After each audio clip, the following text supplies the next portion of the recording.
Bab 11. Hari ini adalah hari Minggu, hari yang sebenarnya sangat dinantikan oleh banyak kalangan pelajar setelah seminggu menguras banyak energi. Jadi bagi sebagian besar mahasiswa di perguruan tinggi memanfaatkan waktu libur ini untuk menyantaikan pikiran, mengisi kembali daya yang banyak terkuras. Bagi mahasiswa yang memiliki latar belakang dari kalangan menengah ke atas, kesempatan itu digunakan oleh mereka untuk bersantai. Ada yang bepergian ke tempat-tempat hiburan, ada yang bepergian ke tempat rekreasi dan sebagainya. Bagi kalangan wanita, kebanyakan mereka pergi ke pusat perbelanjaan di kota atau sekedar menonton film bagus yang tayang di hari Minggu ini di bioskop. Itu tadi bagi mahasiswa yang memiliki kemampuan. Namun hal itu tidak berlaku bagi Jerry, Daniel, dan Ryan. Walaupun Ryan sedikit lebih mampu dibandingkan dengan ketiga sahabatnya yang lain, namun dia lebih memilih untuk bersama dengan mereka dalam aktivitas gotong royong mengemasi kamar mereka dan membersihkan area asrama tempat tinggal mereka. Saat ini semua mereka disibukkan dengan berbagai pekerjaan yang telah mereka sepakati sebelumnya. Misalnya Jerry, saat ini dia bertugas membersihkan kamar mereka, menyapu lantai, membuang sampah dan membersihkan debu yang menempel pada kipas angin dan sebagainya. Ryan dan Daniel saat ini bertugas dengan para penghuni asrama lain untuk membersihkan pekarangan asrama. Sedangkan Rico mendapatkan tugas membersihkan kamar mandi, namun di saat mereka bangun pagi, mereka tidak melihat Rico berada di antara mereka. Ini jelas menimbulkan tanda tanya dan sedikit jengkel di hati mereka. Terutama Daniel yang mau tidak mau harus mengambil alih pekerjaan yang ditinggalkan Rico. Saat ini Daniel menderutu di dalam hatinya. Dia mengeluarkan pandangannya keluar asrama, namun dia tetap tidak menemukan Rico.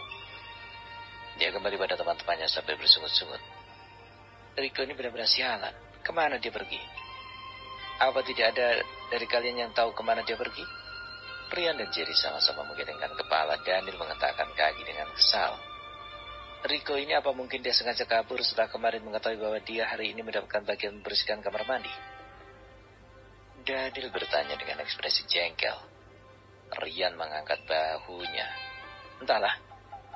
Bagaimana aku bisa tahu, bukankah dia telah setuju dan sepakat untuk bersama-sama dalam gotong royong ini? Kata Daniel menghempaskan napasnya dengan berat. Dia benar-benar jengkel saat ini. Tapi dia juga tidak mau terlalu berlebihan memarahi Rico dalam hatinya. Ini karena mereka berempat adalah sahabat, satu nasib dan satu penanggungan di kampus dan asrama ini. Mereka bisa dikatakan lebih dari sahabat. Dan sudah seperti saudara saat pertama mereka saling kenal tepat sekitar 2 tahun yang lalu.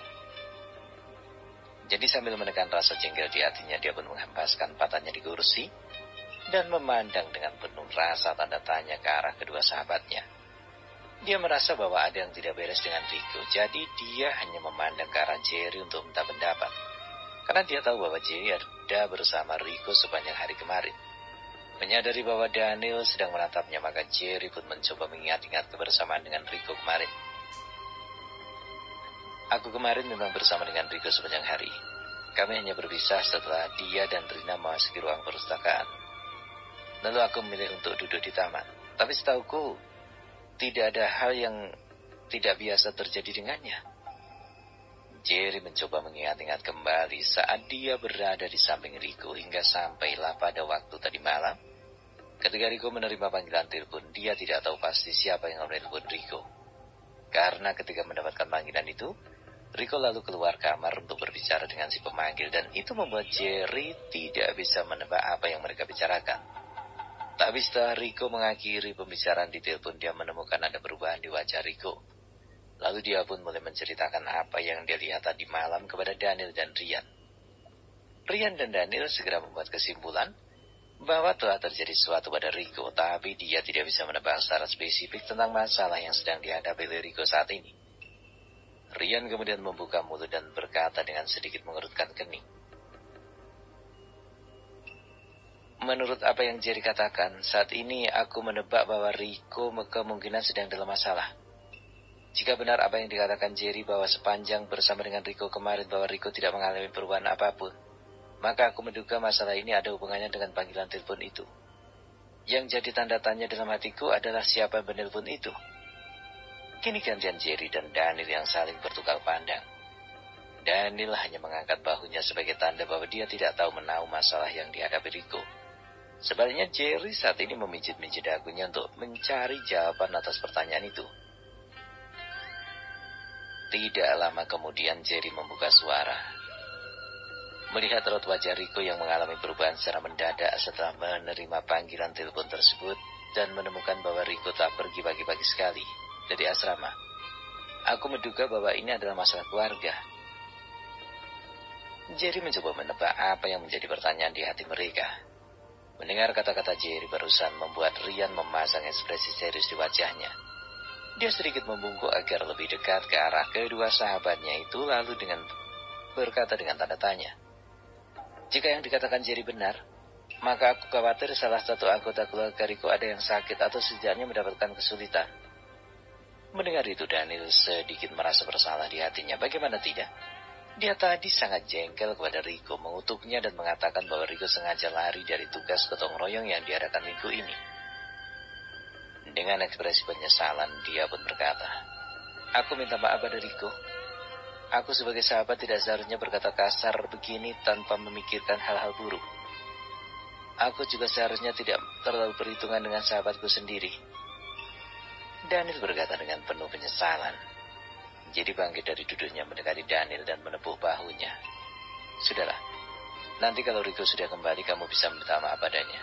Untuk saat ini, ayo kita segera bekerja agar cepat selesai. Karena di siang hari nanti aku memiliki agenda yang lain." Ryan dan Daniel pun bertanya dengan rasa penasaran pada Jerry. "Jerry, kemana kau akan pergi siang ini? Apakah kami boleh ikut?" Jerry hanya tersenyum. "Apakah kamu berpikir bahwa aku akan pergi jalan-jalan? Atau kamu berpikir aku akan pergi ke kolam pemandian air panas?" Daniel mengerutkan keningnya. "Lalu kemana kau akan pergi, Jerry?" "Siang ini aku berencana ke New Village untuk mengunjungi makam pengasuhku. Setelah itu aku akan pergi ke Hill Street untuk mengunjungi ayah angkatku. Saat ini dia sangat tua, lebih tua dari usianya yang sebenarnya. Aku harus mengunjunginya. Hari ini setelah beberapa lama aku tidak mengunjunginya." Daniel pun mengangguk. "Baiklah jika begitu, aku tidak akan mengganggumu." Daniel berkata dengan tersenyum kecut. Dia mengira bahwa Jerry akan mengajak mereka untuk jalan-jalan menikmati hari libur, tapi pikiran itu segera dibuang olehnya jauh-jauh. Dia tahu betul sifat Jerry. Seandainya Jerry sangat ingin sekalipun berjalan-jalan menikmati tempat-tempat rekreasi, dia tahu bahwa Jerry tidak punya banyak waktu dan banyak uang untuk melakukan itu. Daripada uang dihabiskan hanya sekedar mencari hiburan, lebih baik uang yang ada digunakan untuk kebutuhan mengisi perut mereka. Daniel pun tertawa terbahak-bahak dalam hatinya, mentertawakan kebodohannya sendiri. Saat ini jam telah menunjukkan pukul 10 pagi. Jerry yang memiliki rencana lain. Setelah pekerjaan gotong royong pun selesai buru-buru dengan pekerjaannya. Karena dia tahu untuk mencapai New Village saja harus menaiki bus setidaknya 2 jam. Dan 1 jam lebih jika dia menggunakan taksi. Ada waktu 30 menit lagi berkeberangkatan bus di bus stop. Tapi pekerjaan itu paling tidak memakan waktu hampir 1 jam. Dia pasti tidak akan dapat mengejar bus yang akan berangkat. Jerry mengeluh dalam hati, mengeluarkan dompetnya, memeriksa sisa uang yang ada. Lalu dia tersenyum. "Cukuplah. Ini sangat cukup," kata Jerry dalam hatinya. Saat itu dia merencanakan akan menaiki taksi dengan tujuan New Village. Dan juga setelah itu dia akan naik taksi lagi ke Hill Street. Uangnya cukup. Jadi dia tidak khawatir lagi. Sambil tersenyum dia pun segera mengambil kemocing dan mulai membersihkan kaca jendela kamarnya. Terdengar suara telepon berdering memenuhi ruangan besar di villa itu. Saat itu seorang laki tua berjalan dengan tongkat emasnya menghampiri telepon dan mengangkatnya. "Halo." Di seberang sana terdengar suara. "Halo Tuan Smith, ini aku Sam." Lelaki yang dipanggil Tuan Smith itu memasang wajah serius. "Sam, itu kamu. Bagaimana perkembangan pencarianmu setelah beberapa hari ini?" "Menjawab pertanyaan Tuan, bahwa setelah saya menjalankan instruksi dari Anda untuk melakukan penyelidikan di setiap toko perhiasan, toko pegadaian barang perhiasan bekas, dan toko pengrajin batu giok. Saya tidak menemukan barang yang sama dengan yang Tuhan berikan kepada saya untuk mencari pasangannya.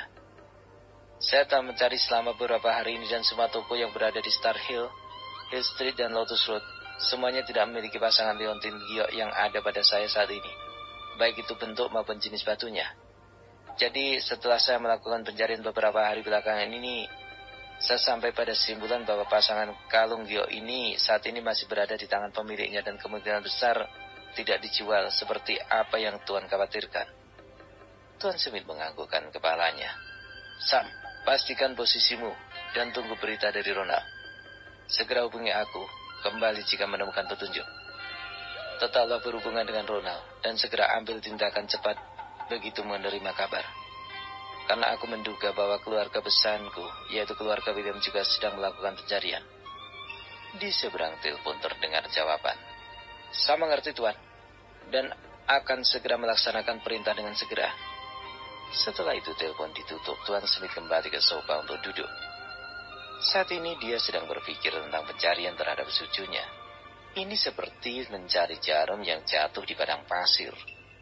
Lama Tuan Smith merenung, dan setelah itu dia kembali berjalan ke arah pesawat telepon yang ada di seberang ruangan itu, lalu menekan tombolnya. Setelah telepon tersambung, satu suara di ujung telepon pun berkata, "Tuan menelpon saya?